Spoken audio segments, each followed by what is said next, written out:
Speaker Martin T. Romualdez, kailan nyo paupuin ang P3PWD? Kayo pala, ang Diyos? Mataas pa kayo sa Supreme Court? Pwede palang hindi nyo patupad ang Supreme Court decision tsaka proclamation ng COMELEC? Kayo pala ay Diyos? Masakit po yan. Hindi po para sa akin, kundi para po sa mga persons with disability at ang mga senior citizens na disabled na, mga batang may kapansanan. Masakit po yan sa embassy. Sir, makukuha kayo dyan, ha? DSWD, ginamit na naman kayo pang-epal dyan ng mga politiko. Makukuha kayo dyan, disallowed dyan, ma'am, sir. Kailangan mag-release ka ng pera, merong specific public purpose, public interest. Ano yan? Nakaka-cure ba yun ng poverty? Isang tao, binigyan mo 80,000? Nakakasolve ba yun ng poverty dyan sa barangay niya? Ay, mga tao, ayaw na magtrabaho. Sa imbornal na lang daw sila titira. Mga salin na yan, i-attach yan sa Certificate of Candidacy. Para malaman natin, nung nagsimula kayo dyan, nag-congressman, wala kayong shares of stocks, wala kayong mga kondo, wala kayong isa lang kotse nyo, wala kayong kotse. After 9 years, ang dami nyo nang yumaman dyan, mga congressman. Mahiya naman kayo. I already said that before. That impeachment is not going to work. Bakit nyo pa i-impeach si VP Sara? Sabi ko. Sa kadami-dami ng trabaho nyo, kayong mga senador at congressman, lalo na yung mga congressman, kadami-dami ng problema ng bayan, unahin nyo pa talaga ang pagpapatalsik sa Vice President. Sinabi ko na yan noon pa. Ano naman pala ang ebidensya nyo? COA? Eh, nakita ko yung testimony ng COA auditor. Ano kakapal yung mga congressman kayo, mga walang hiya kayo? Ano itong... May nakuha akong info. Ito ba to? Sa party list votes lang, more than 3 million or 3 million ang overvotes. Live yun, ah. Parang never pa nangyari yan, ah. Kaya mga tao talagang nagtataka. Bakit ganun ang mga results sa mga party list? Tsaka ang daming party list na bago, nananalo. Anong strategy nila, di ba?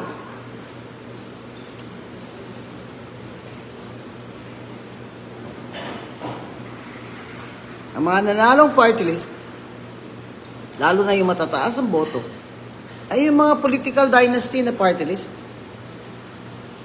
Yung mga party list na mga congressman. Bakit? Eh, alam naman natin kung bakit. Dahil sa AX, TUPAD, AKAP, ayan pa. Kaya Secretary Gatchalian, tigilan na po yung AKAP. Huwag po ibigay yan sa mga congressman ang control dyan. Dapat ibigay po yan sa mga Senior Citizens Association, sa mga PWD Association, para naman klaro yung standard.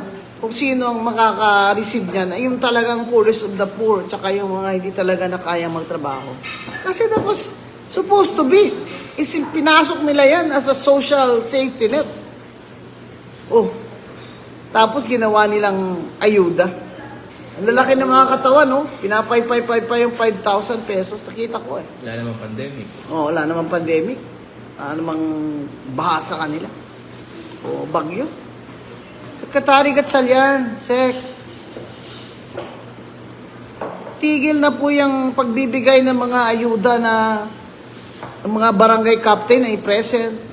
Ang mga barangay venue ay may mga tarpaulin na mga party list na mga congressman.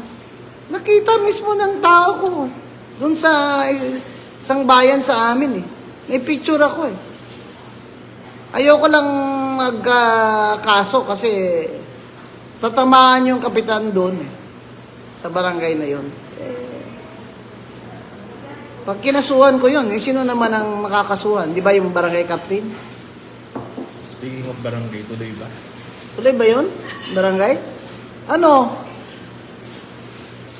Tuloy ba yung barangay election? O, total, nagamit nyo na naman sila sa election eh. Oh. Sabi ng friend mo, si Kong Rufus, mukhang i-delay kasi 8 billion daw yung gas. 8 billion. I-delay na naman nila. Eh di yung term of office ng mga barangay officials, unli na. Hindi na mapapalitan yung mga hindi tama. Abay, kung ganito, dapat itong mga professional sa barangay, mga kababayan, tumakbo kayong kagawad dyan sa barangay nyo, mga professionals, doktor, engineer, mga NGO leaders, tumakbo po kayo para kahit doon man lang ay masimulan natin yung pagbabago. Pati corruption sa barangay ay talamak na din. Pati sa SK, talamak na din. Pati yung barangay ID clearance, sinisingil. ID clearance, sinisingil ba yun? May budget na dun, di ba? Ba't may bayad yun? Di ba papel lang yan? Clearance lang yan, papel lang yan tsaka inka. Di ba maintenance on operating expense lang yan? Ba't yun naman papabayarin pa yung tao sa ID as a clearance? Sumusobra naman. Walang OR. Sumusobra naman kayo. Oo. Wala naman palang official receipt yun pag pinapabayad yung mga tao sa kanilang barangay clearance. Dapat kung wala kayong OR, wag di kayo sumingil. Mga kababayan, wag po kayong magbayad. Pag wala po kayong resibo, at i-post nyo po sa mga Facebook nyo na hinihingan kayo ng bayad na walang resibo. Kailangan na po tayo talagang labanan natin itong corruption.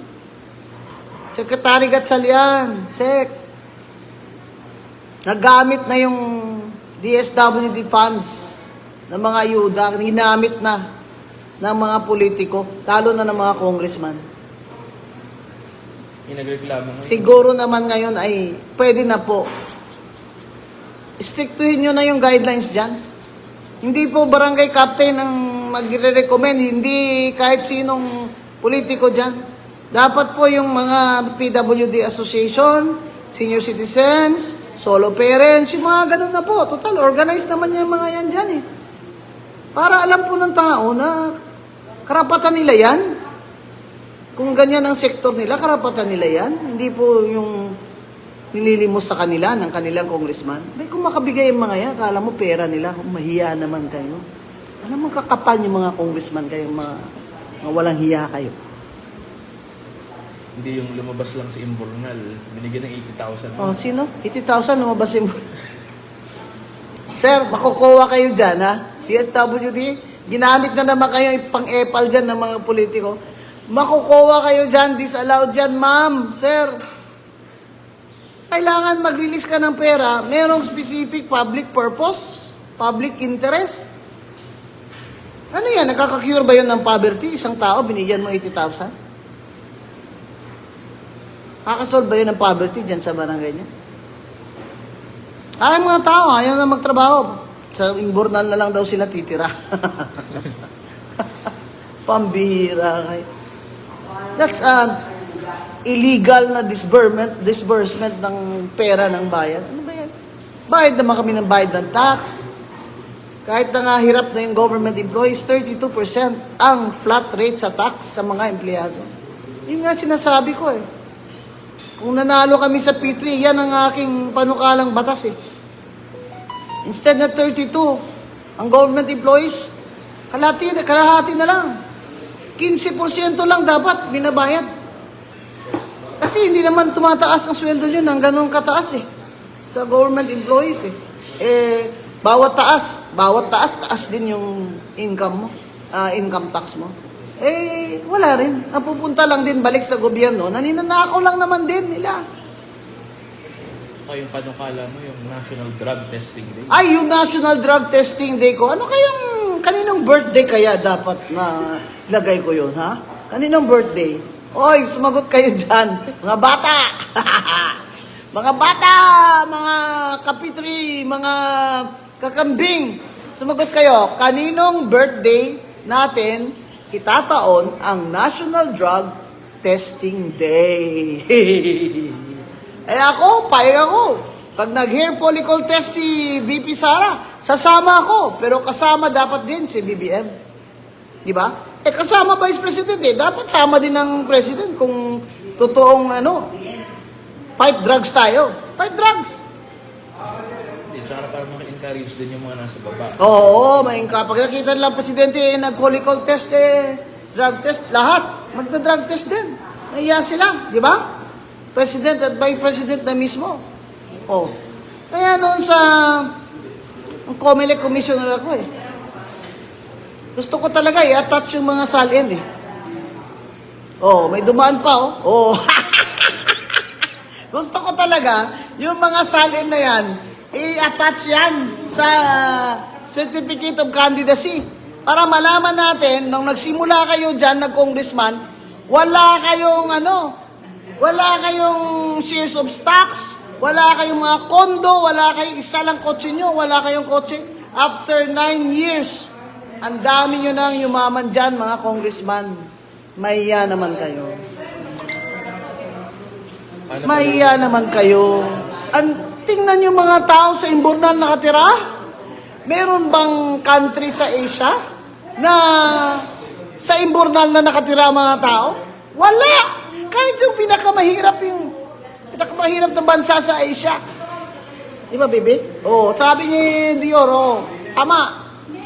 Pinakamahirap na bansa sa Asia. Hindi sa Imbornal na nakatira mga tao. That is how poor our people are.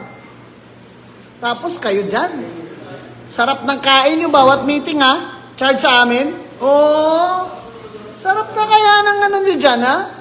Bawat meeting nyo dyan, palitson-litson pa kayo ha. Dapat i-livestream yung mga meeting dyan sa Malacanang. Livestream nga yung Senate tsaka House Livestream, pati yung pagkain. Gusto namin makita anong menu dyan. Meron bang luyang dilaw dyan? Favorite ko yun adobo, luyang dilaw. May coke daw. May coke? May coke pa dyan? Dapat makita namin kung may coke dyan sa mga meeting sa Malacanang. Oo, kasi sumusobra na Hindi nyo naman nasa-stop yung corruption, di bawasan yung sweldo nyo. Lahat ng member ng cabinet, lahat ng may sweldo ngayon, sa gobyerno na hindi local government is national agencies, head of agencies, tsaka government corporations, members of the board, ng mga PhilHealth, ganyan-ganyan. I challenge you, 1/2 ng salary nyo, yun lang ang kukunin nyo. Ang 1/2 ay ibibigay nyo sa employees union nyo. Bigay nyo sa employees union nyo. Pang nila, medical nila.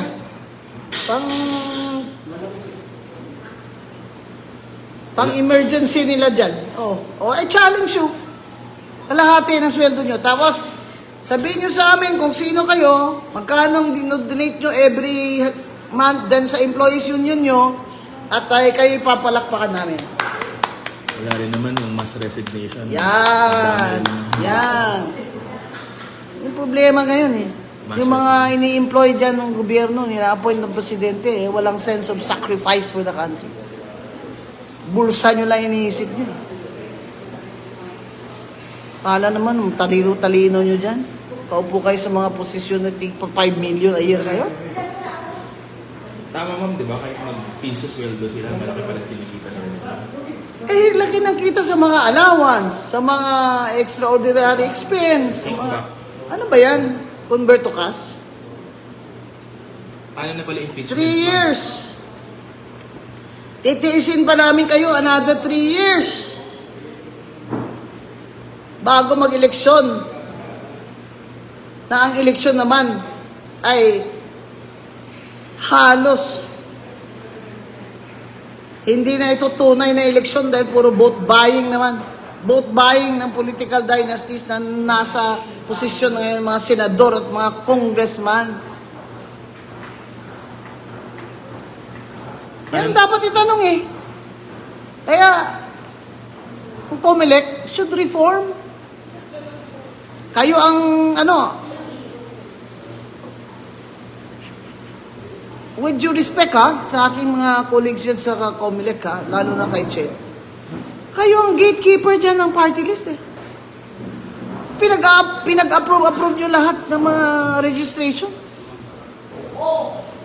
Kaya ayan, puro political dynasty.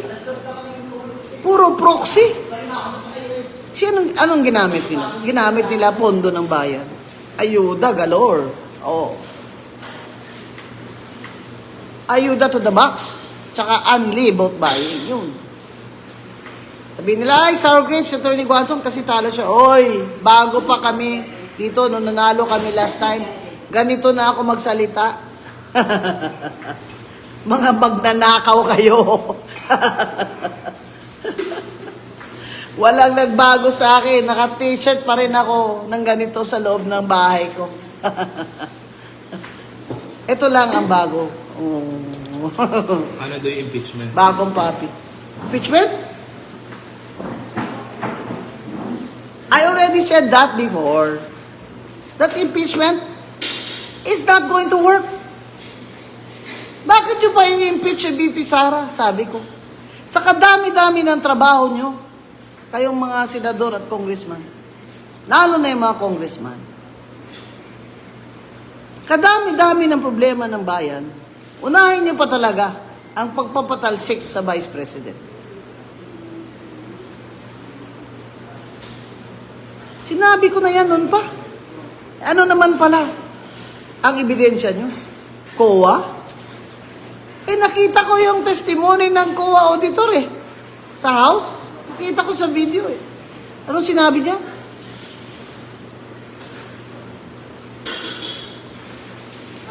Sinabi ba niya may final na disallowance? Hindi niya sinabi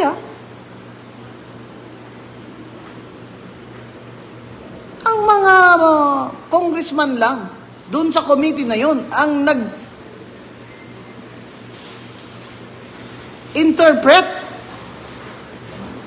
na yung amount of money na yon, 125 million na liquidated by VP Sara, the office of VP Sara,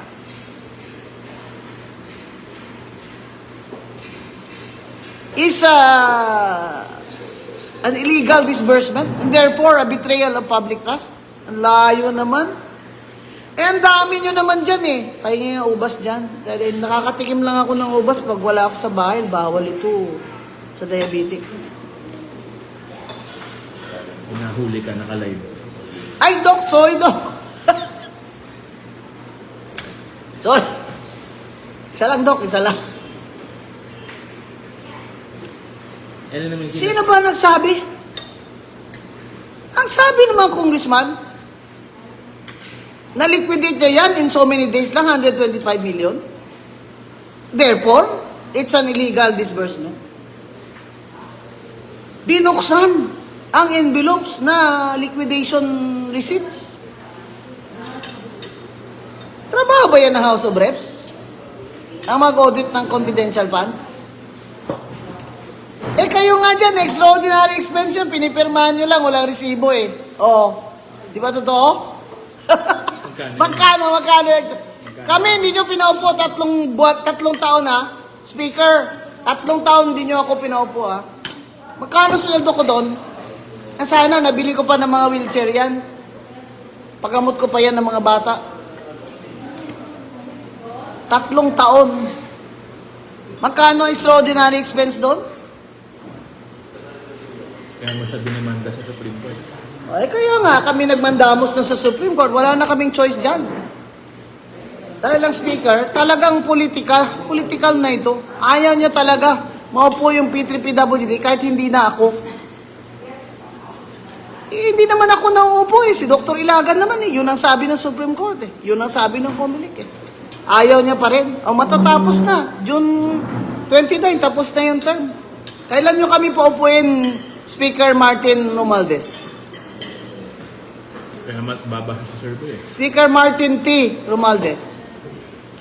Kailan nyo paupuin ang P3PWD? Kayo pala? Ang Diyos? Mataas pa kayo sa Supreme Court.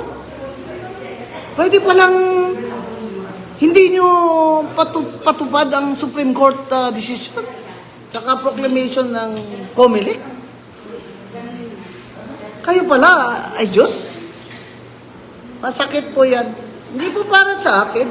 Hindi para po sa mga persons with disability at ang mga senior citizens na disabled na, mga batang may kapansanan. Masakit po yan sa amin, sir.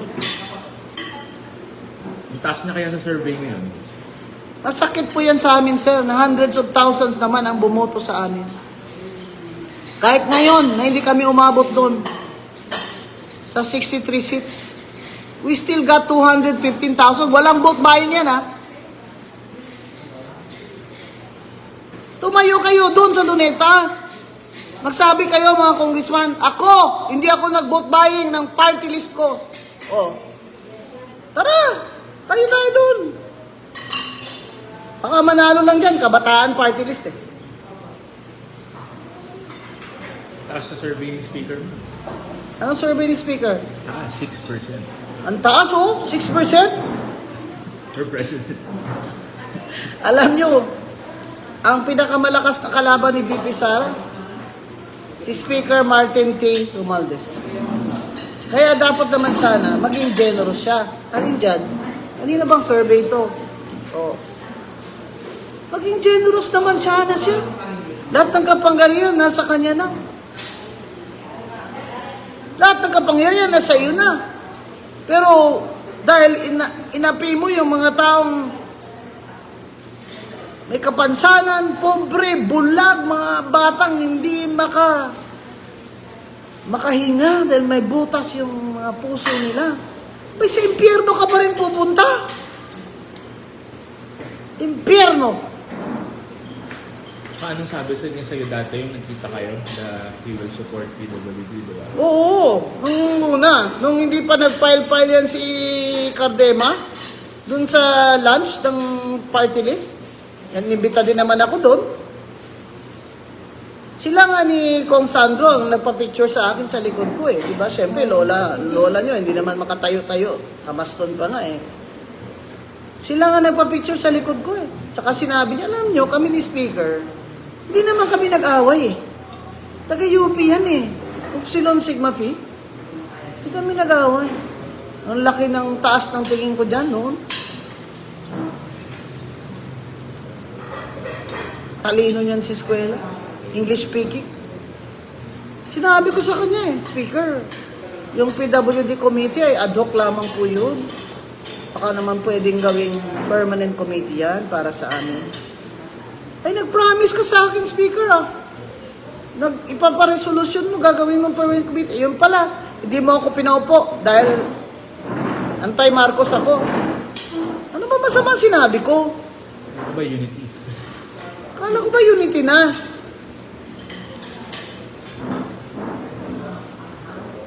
Eh, sinabi ba ako masama? Hindi mo ako pinaupo, Speaker. Kahit wala namang TRO sa House of Reps. Walang TRO sa'yo eh. COMELEC ang may TRO eh. Eh, ang kini-question doon, yung qualification ko. Pwede na yun sa HRET eh. Pinaupo mo na sana kami. Hanggang matanggal kami ng Supreme Court kung tatanggalin mga. Pero ano ang desisyon ng Supreme Court? Na nanalo ang P3PWD at may karapatan kami sa isang seat.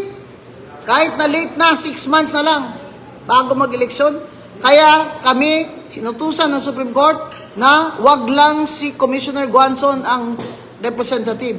Pwede iba. Kaya ginawa namin, nag-comply kami sa COMELEC. At binigyan kami ng Certificate of Proclamation in the name of Dr. Camille Luansing Ilagan from Batangas. At nag-oath sa judge si Dr. Ilagan. At pumunta dyan ilang beses.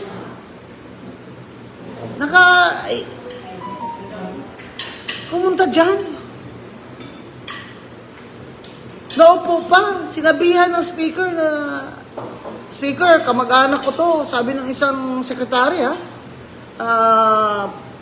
ipa-out niya naman, last day na ngayon. Sabi niya, hindi. Umalis muna si Guanzon sa P3PWD. Ano naman ang Inuna pa yung impeachment.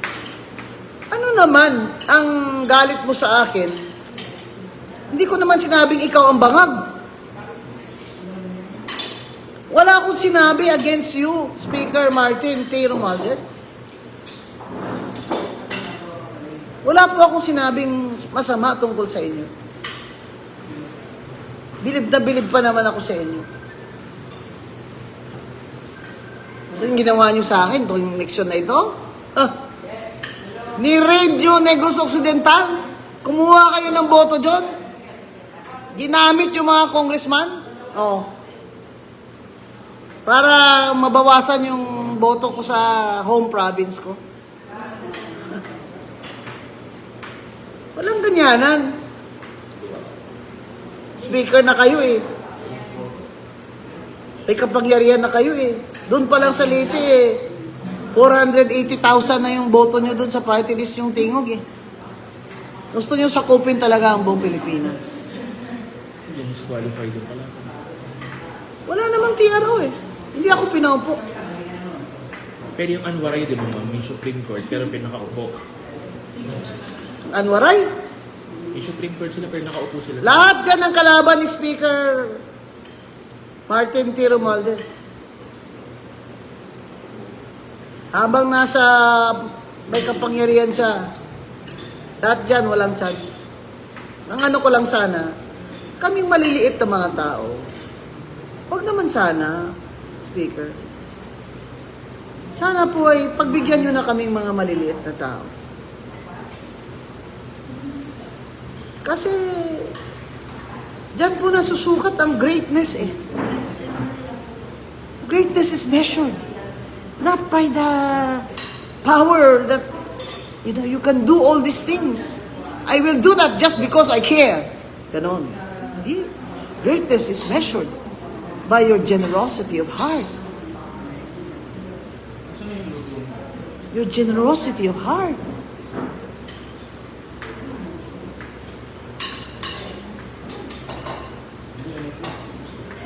Yan ang problema.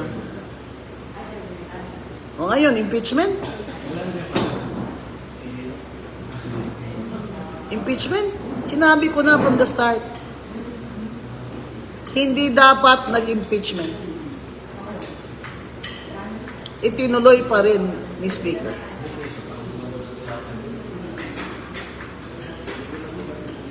Kasi, si VP Sara naman talaga ang the woman to beat in 2028. Halos sabay yung yung confidential funds na kasi ginawa nilang reason yun eh, na ground as betrayal of public trust. Yung confidential funds. Pero sa totoo lang, lahat kayo dyan na may confidential funds, iba nga billion dyan eh. Pinabuksan ba ng House of Reps ang inyong mga envelope? Hindi, di ba? So what does that say of the House of Representatives in that committee? That they were targeting Vice President Sara. Is that correct? Na i-impeach nila? Kaya, alam mo, kahit matuloy pa impeachment, matatalo kayo dyan, olats. Olats kayo dyan. Kasi yung testimony ng auditor na yon, di na niya mapapalitan yon. That's on record.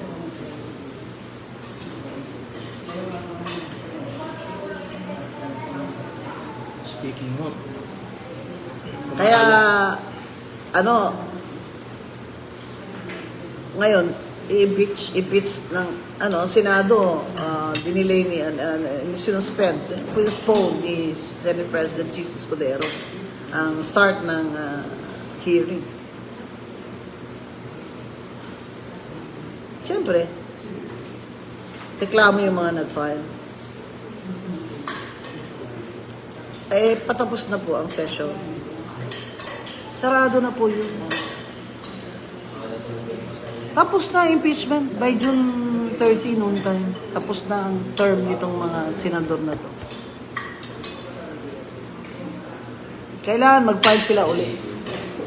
Paano sila makapile uli? The same year nila final. Hindi ka pwedeng mag-file the same year.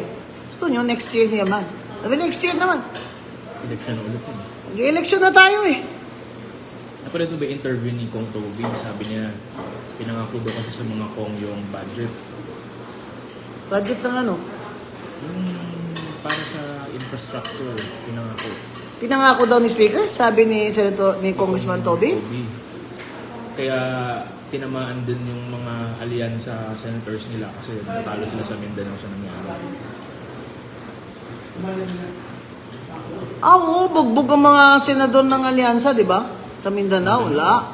Sila doon. That's Duterte country. Ano naman sasabi mo sa kumakalat na balita? Spokesperson ka daw. Ay, no comment ha. No. Hindi sa akin nagsimula yan ha. Hindi sa akin nagsimula yan ha. Nagsimula yan kay Kifi Chu. Yan si Kifi Chu talaga. Pilya talaga yung si Kifi Chu. Nung nga sa Quadcom, sinakyan niya lang dun si Abante ba yun? Abante. Si Pastor Abante. Talo tuloy. Oo, sinakyan lang niya inano niya, inukray-ukray siya ni Amante, tapos sinakyan lang niya. Tapos, natalo tuloy. Ikaw, Kipichu, kasalanan mo to lahat. Bakit ako pinag-uusapan ngayon? Na ako daw spokesperson, oy, wag yun naman i-preempt si VP Sara. May sarili po siyang, ano. Kaso, labo-labo na. Labo-labo na. Si Sasasot, si Joy de Bever. Sina, Ferma Duterte. Uy, amiga. Wala, labo-labo na. Ay, lahat na. Pero hindi pa kayo nag-limit ni Inday. Nag-meet kami ni VP Sara, nag-appear siya sa sala ko eh. Yung hugpong. Pumunta ba? Oo, VP Sara she was president of hugpong sa pagbabago, di ba? So, to qualify, to register, kailangan mag-appear yung president. Nag-appear siya. That's how I met her. That's the only time I met VP Sara Duterte Carpio was in my sala in the first division. She testified about her political party, Hugpong. And that was the only time na pinatestify ko siya. That's the only. After that, we did not meet again. But I want to thank her. I saw the video na nandun yung idol ko, si Miss Elizabeth Zimmerman. Tatangot-tangot siya. Nakita ko yung video na VP Sara, sabi niya, pero hanga po kami sa tapang at talino ni Commissioner Banson. Maraming salamat po, VP Sara, for that compliment. It is my honor. Kaya po, huwag niyo pong sabing ako'y bias lamang kay VP Sara. Kaya ako no sa impeachment. Isipin niyo talaga, sa dami ng problema ng bayan, unahin mo pa talaga pagpatalsik ng Vice President. Napakalaking political upheaval. Hindi ka pa kontento. Pinadakip mo pa si Mayor Digong. At si doon, pinadala sa Hague. Sa ICC. And political, ano naman, upheaval. What does that mean? It affects our economy negatively. Tingnan mo, walang no new investments. Pag walang bagong investment o kapital, walang bagong trabaho, walang bagong produksyon, walang factory, walang bagong jobs. Yan ang problema. Kaya ang poverty hindi masusolve nitong administration ni Bongbong Marcos. Paano pala yung mga naka-pending sa Supreme Court? 2025 national budget, most corrupt daw, yung PhilHealth, yung Harlika funds. Kita mo yan, yung pinakahinablang gobyerno, ito na. Maliban pa dun sa mandamos namin against Speaker Romualdez.